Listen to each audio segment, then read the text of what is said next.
மறைக்கப்பட்ட உண்மைகளை வெளிச்சத்திற்கு கொண்டுவரும் உங்கள் மக்கள் வெளிச்ச செய்திகள்.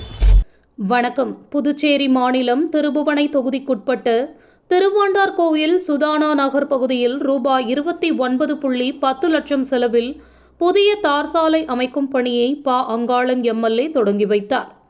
புதுச்சேரி திருபுவனை தொகுதிக்குட்பட்ட திருவாண்டார்கோவில் சுதானா நகர், சீனிவாசா நகர், மந்தக்கரை சாலை, டேங்க் ரோடு ஆகிய பகுதிகளில் பொதுப்பணித்துறையின் சார்பில் ரூபாய் 29.10 லட்சம் செலவில் புதிய தார் சாலை அமைக்கும் பணிக்கான பூமி பூஜை விழா நடந்தது.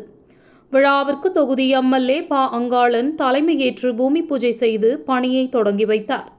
நிகழ்ச்சியில் பொதுப்பணித்துறை தலைமை பொறியாளர் வீரசெல்வம், பொதுப்பணித்துறை கட்டிடங்கள் மற்றும் சாலைகள் வடக்கு கோட்ட செயற்பொறியாளர் வைத்தியநாதன், உதவி பொறியாளர் குலோத்துங்கன், இளநிலை பொறியாளர்கள் தேவேந்திரன், கிருபாகரன், ஜேசிஎம், மக்கள் மன்ற திருபுவனை தொகுதி தலைவர் ரவிக்குமார், பொது செயலாளர் வடிவேல் மற்றும் கிராம முக்கியஸ்தர்கள், பொதுமக்கள் உள்பட பலர் கலந்து கொண்டனர்.